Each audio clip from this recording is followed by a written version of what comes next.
The competitive 40K network presents Art of War. Art of War.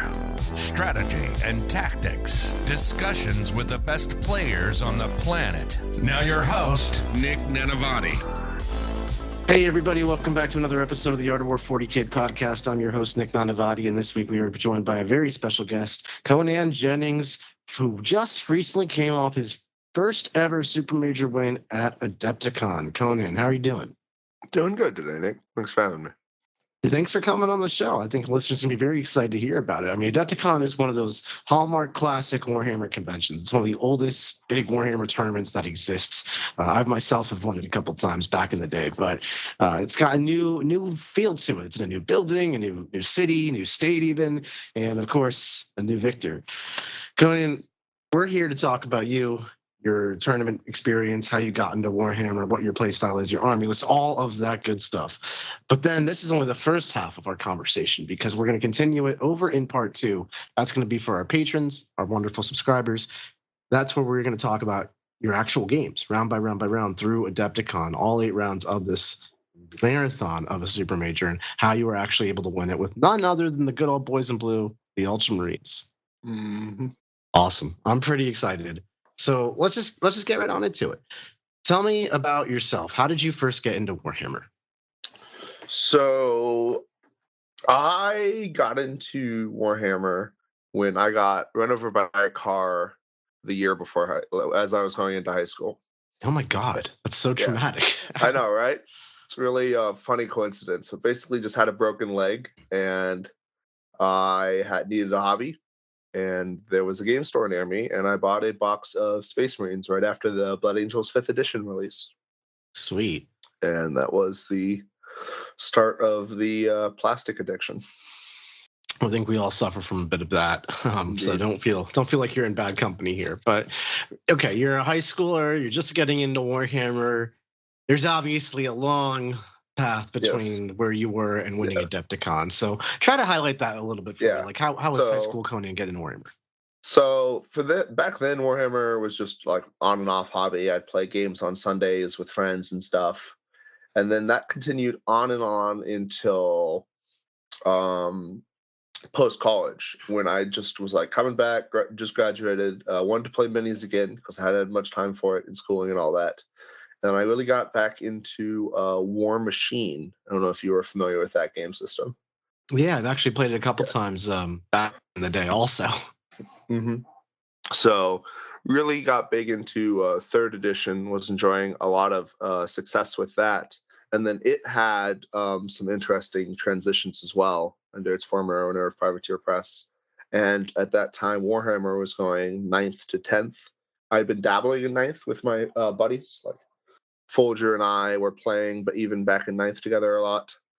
And then the 10th transition happened, and I really liked the new mission system and the tactical secondaries, all that, versus the fixed army secondaries. And that's when I really just dove back into 10th again. Didn't expect to take it seriously competitive for about a year, and then just started going to GTs for fun. And it was a lot of fun, so just kept going and going and going until we were consistently putting up results without meaning to. That's amazing, dude. I mean, I think a lot of players find themselves maybe like going to a tournament just because, and occasionally they like have an experience where like, oh wow, I won a lot of my games. I'm gonna be actually good at this. How did you find your first tournament experiences, kind of going into GTs and stuff? Were you like losing most of your games and just like excited about being there and trying to get better? Or like, how did you perform at those? So I was an X and 1 player at GTs for a long time. That's a pretty good place to start, honestly. Yeah. So I had a lot of like minis and time experience and objective experience. So that part wasn't the issue. It was just like getting into the Warhammer 10th movement knowledge, the trading knowledge. And then, of course, I wasn't playing Eldar or Necrons at the start of 10th or Chaos Space Marines. So often I'd go to an event and I'd hit like, funny enough, again, Folger is directly responsible for like 7 of my X and 1s that year on Eldar. Then I'd hit like one of those tough armies and I'd be like, I'd look at it from the perspective the army's broken and not from the right perspective of, oh, hey, no, you actually misplayed your turn 1 here and fed them way more of your army than you should have. And then it's once you started actually noticing stuff like that, trying to actually tighten up the play, that's when I broke out and got my first, finally, 5-0s. So it sounds like you had some good experience in Foundation in general. How did that translate over to 40K? What did you find similar, and what did you struggle with? So I think, like, in most minis games, the way to win and lose the most easily is just movement and positioning. And that often translates to true in 40K. Because, like, a huge thing for me is just pre-measuring on the table. Like, I know your movement moves this far, it charges this far. I'm going to tell you I'm going to be so-and-so from your melee threat unit. Or your unit moves this far towards the wall, has to stop at the wall. This is the max sightline angle you can draw past my home ruin. I'm going to put my tanks just off of that. And, like, clearly communicating that with your opponent while also executing it has been, like, by far the biggest success part. Because, like, it leads to a lot less overextensions, more successful piece trading. The only things out in the open to shoot are the things you intend for them to shoot. And that has led to a lot of success, especially with, like, I know we'll get to it later, but that is the Ultras playstyle of you have these few extremely, like, efficient, durable pieces, and you have the CP to invest in them. So you're just trying to get a lot out of a little, if that makes sense. Yeah, absolutely. I can totally see how that translates over. And I like that you made it a movement-based strategy just from the get-go. I mean, it goes without saying that movement is a critical component to your play in Warhammer, but it's clear. It's a cool perspective seeing it from a War Machine player or a minis game player with other experiences, translating those skills over. So you mentioned you're not playing much of Necrons or Eldar or Chaos Space Marines at the beginning of 10th when that was the most powerful. Yep. Old-fashioned Ultramarines. Is that what you've been playing pretty much exclusively? So I've mostly primarily played Marines for 10th, because if you're willing to play the different varieties and not diehard stick to one flavor, then there's almost always a Marine build that is good. My Marines are personally painted as Imperial Fists, led by the 30K local Doran model, and then allows me some variety. It's that Doran model is great, and there's a fun photo of your face on him floating around, thanks to Joe from War Games Live. It's hilarious, actually. I think I've seen that. So Conan, the world is your oyster with these Space Marines. I mean, you've got so many different options to approach Space Marines in terms of how to play them competitively successfully. Oriented, combat-oriented, aggressive, defensive. What's your approach and play style? So I think one of the strongest ways to play 10th right now is mixed arms with a slight ranged lean. And that's part of why this Ultras list is so strong, is you get to play 2 absurdly good combat pieces in the Calgar and G-Men bricks, while then just complementing the fact that Oath goes so well with your shooting units and provides so much consistency that you just don't need the mass output some armies use to take targets down. 3s rolling into 2s is usually enough. Finish up, solve your efficiency problems and all that stuff, which makes perfect sense. I just meant more about you as a player. Like, do you have your own personal tendencies? Oh, okay. Yeah. So I sort of tend to favor fast pressure armies. Oh, this is totally opposite to what you're taking here. I know. To a lesser extent, because you're still movement 8 to 10, the advance and shoot, advance and charge army. Okay, it's not like you're lumbering along, but between like the Calgar Break, the Advance and Charge G-Man, and the other style of armies I favor, which is World Eaters and Orcs, would be my other 2 most played armies. It tends to definitely keep the pressure up for the game and try and like piece trade aggressively, forcing your opponent off scoring. Nice. That makes a lot of sense. And did you find like that's a adaptation to, or rather, do you find your list is an adaptation to like what the current environment lends itself to? Because I know you mentioned right now like a good combined arms approach with a slight variation leans towards shooting is kind of ideal for you right now. But obviously, orcs and world eaters are traditionally very melee heavy armies that don't really fall into that category. Is that why you went with Space Marines? So yes, I think that the lack of shooting in the actually I can't really say lack of shooting for orcs while DACA still currently exists, but lack of shooting is definitely keeping world eaters down. And outside of DACA, it's the same for orcs personally. Tactical is solid at both, but did just take a solid enough hit that I would place it below the consistency of ultras right now, which is definitely what pushed me in that direction for this event. Yeah, especially 8-round super major like Adepticon. I mean, consistency is key. Like, bad dice swings are going to happen in 8 rounds. Shit is going to go sideways in 8 rounds, and how you adapt to that and handle that. And the consistency of your army really lends itself to like allowing you to succeed there.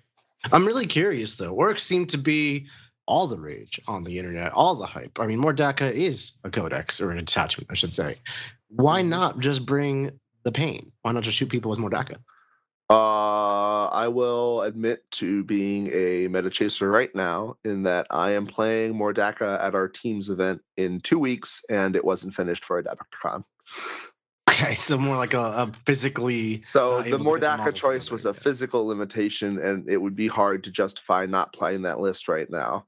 And for any viewers are like, but Mordaka went, what was it, like 0-4 against you and Folger. That was there was other circumstances there besides list strength that led to those results.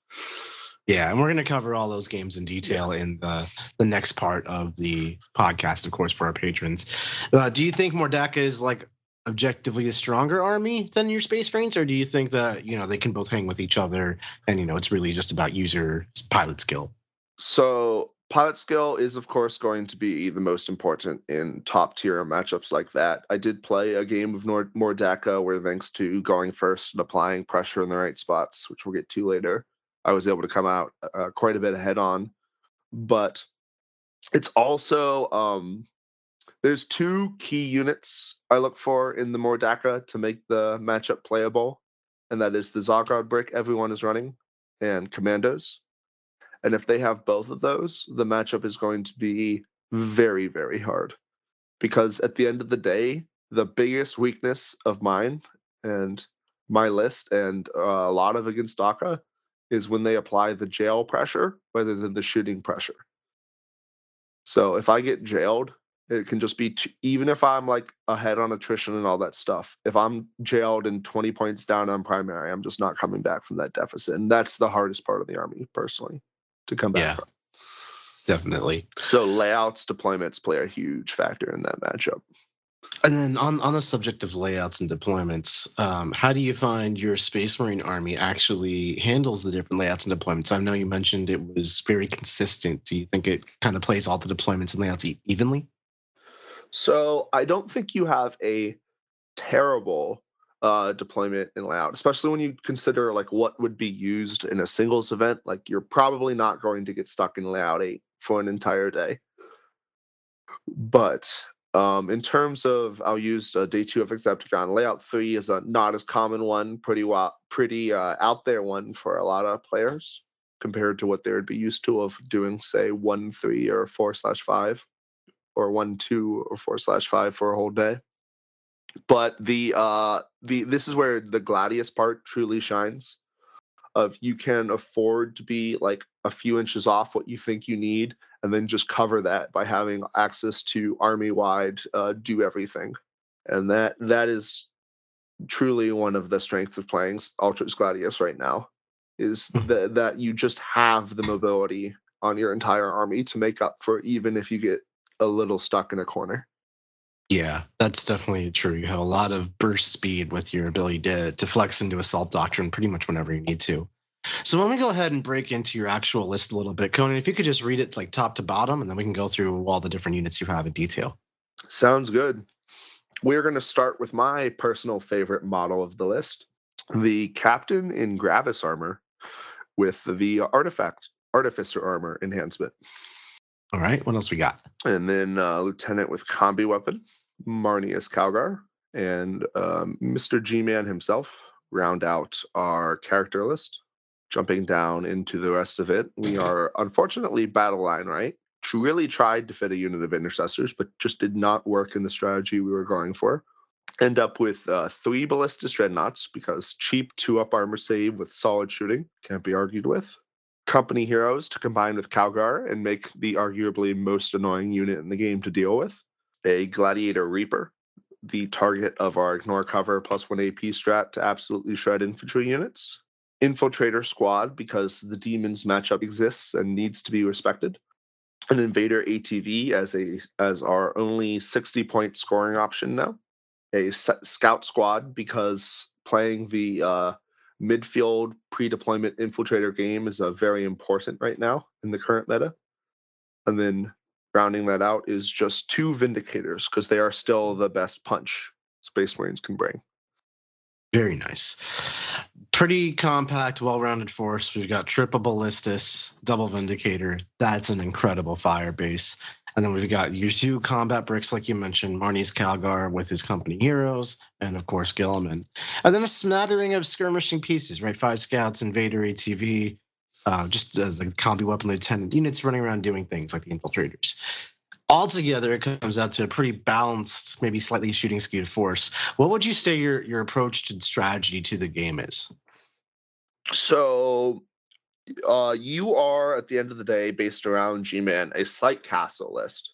You want your army sort of within 12 of him if you can, ready to take advantage of the fact that with him and the captain, you can generate up to 30 CP a game in strat efficiency. And then to just try and, for lack of a more better term, essentially do a little bit of stat checking based on the fact you are T10, T11, 2+ hulls. All and while Calgar is off to the side doing his own little infiltrating mission to your opponent's natural expansion most of the time, since that unit is near impossible to tie down and it goes quite far with the always fallback shoot and charge, advance and charge.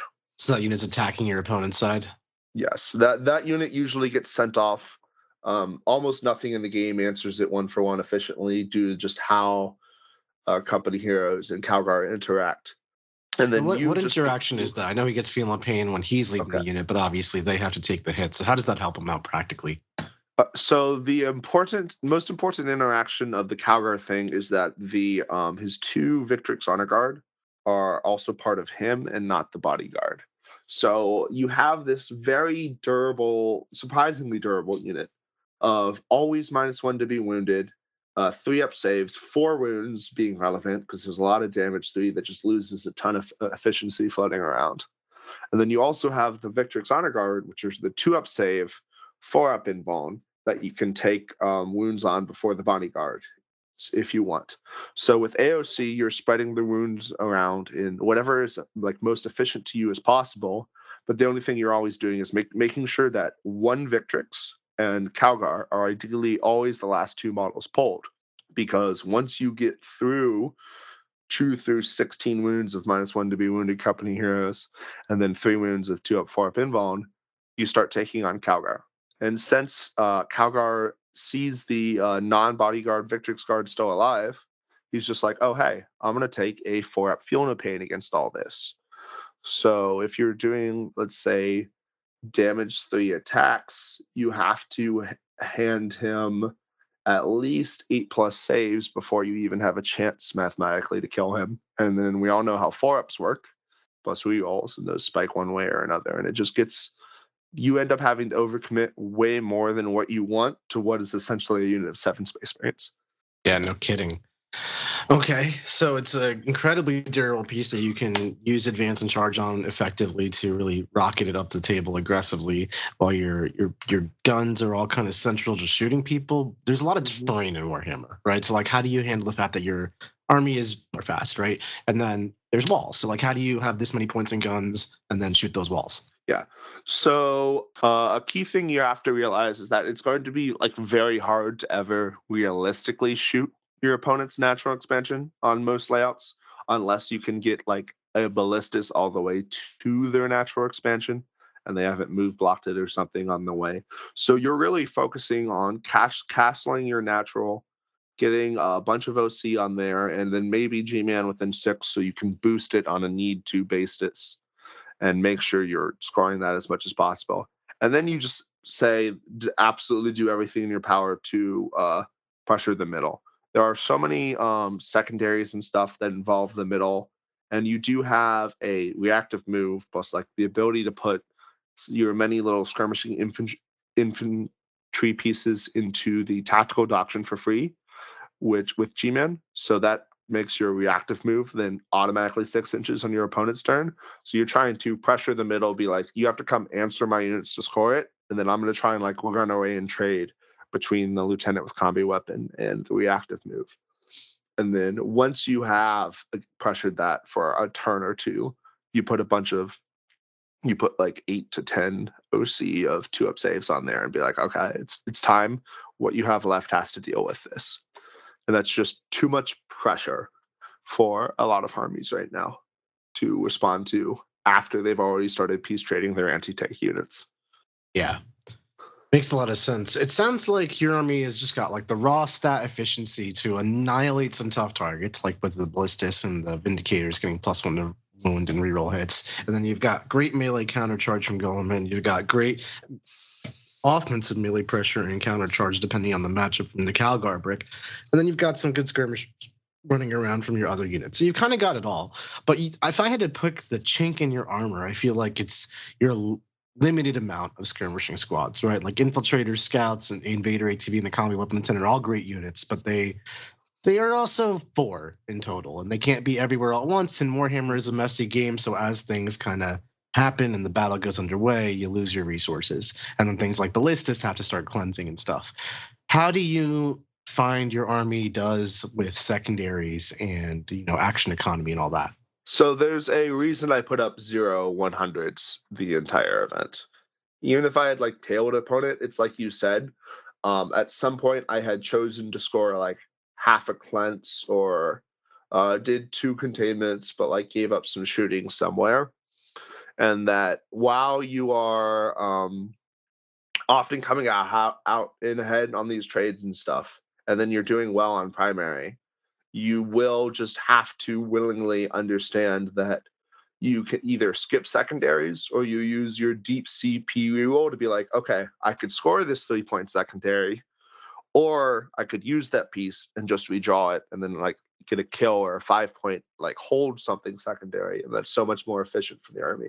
So aggressively redrawing secondaries for ones that don't like stop your game plan is pretty important, and you have the CP to do it, so don't be afraid to if you're playing this list. Because that's like one of the biggest advice is if you're like second guessing a CP spend, like, do I want to AOC here and then do I want to commit a reroll afterwards? It's like, yes, most of the time you can without thinking twice about it, and then still have 4 CP to use next turn. Makes sense to me. So you basically are redrawing cards aggressively to make sure you get cards that you can score realistically. Yes. Okay, cool. And then what about primary? Like, there's just not that much OC in your army across the board. Like, things are like OC5 at best. So a lot of armies that are more small and skirmishy or hoardy and numerous can pretty much contest your objectives as they're planned, right? How do you handle that? Mm-hmm. So if their plan is to match, G-Man's actually surprisingly good at like denying that, because scouts being able to double scouts, make himself 4 to 5, Dreads 4 to 5, maybe get your tanky captain on there as well. It means they have to commit a bunch of like actual OC. Otherwise, on your turn, you'll just be like, oh no, I only get 1 oath this turn, but still score primary. And then if you are against those armies, like there are several armies out there, like Orcs, GSC, these armies that can put just hordes of 2 OC models on the point, then you just have to castle your natural expansion and be like, okay, I'm going to score this, my home, depending on the mission, and never let them score the middle.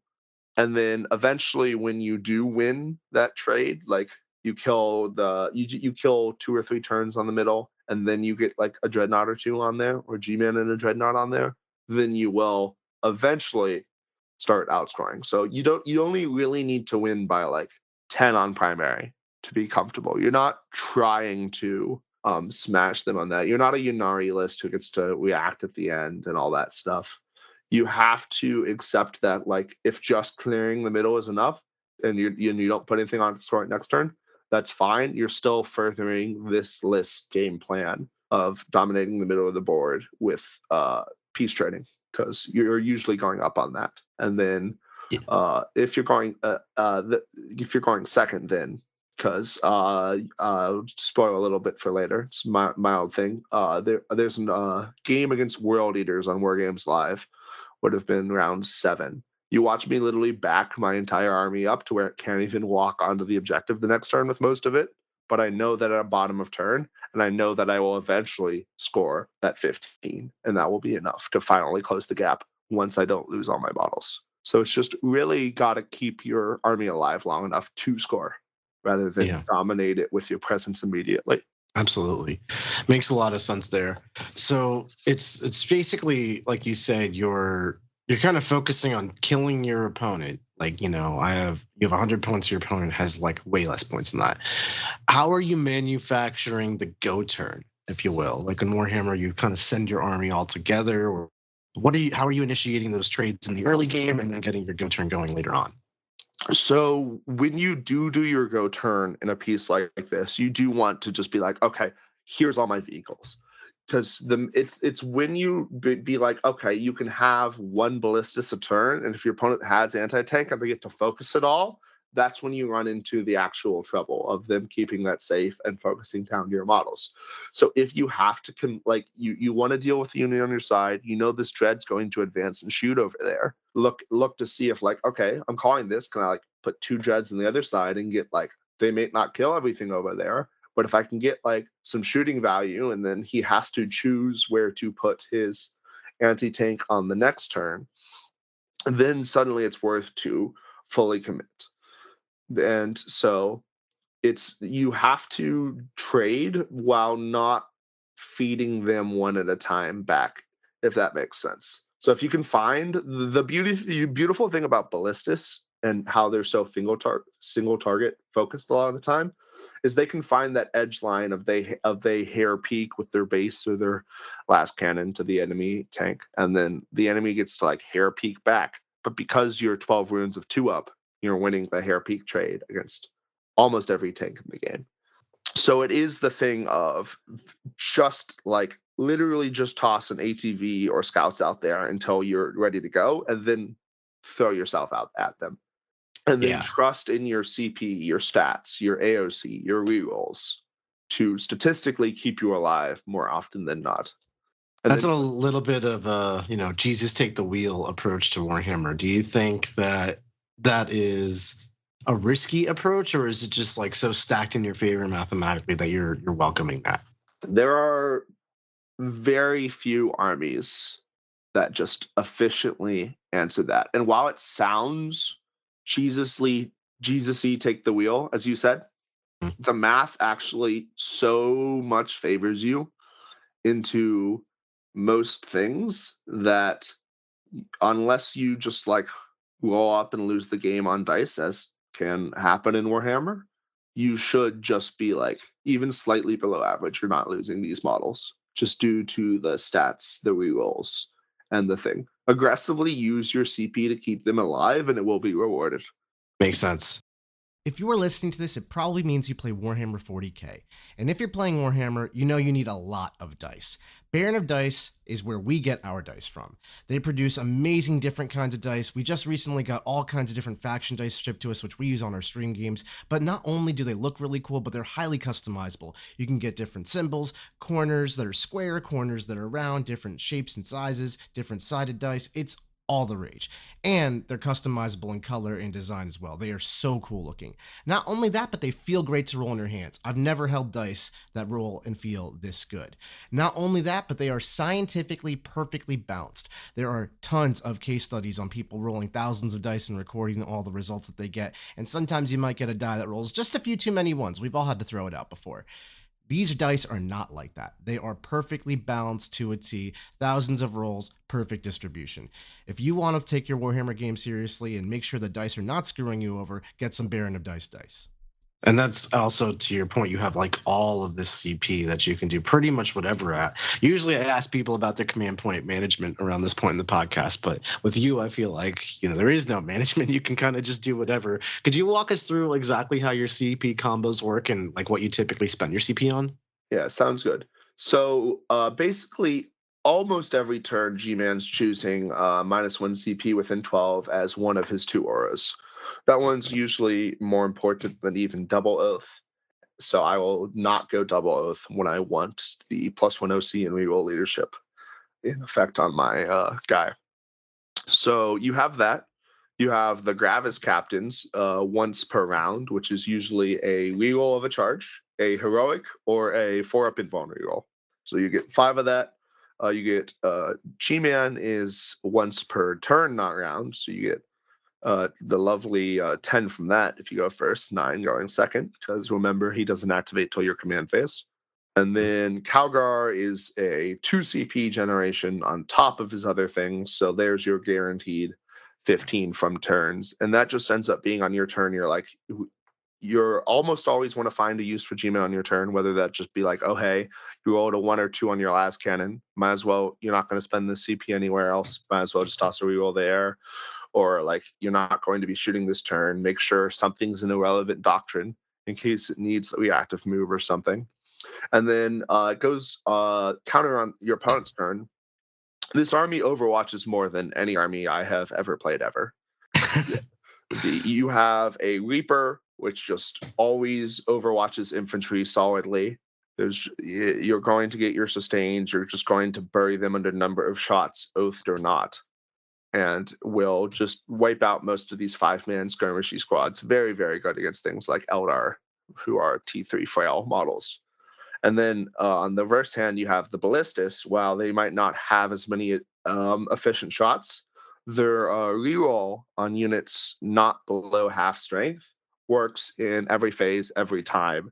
So you choose their blast gun against these skirmishing units, and you're just rolling so many dice that you're still going to kill a few. And then if you just need to drop units to like 3 OC, and suddenly they can't accomplish their goal anymore. Yeah. Trying to deny you points. Wow. And when it's free, why not?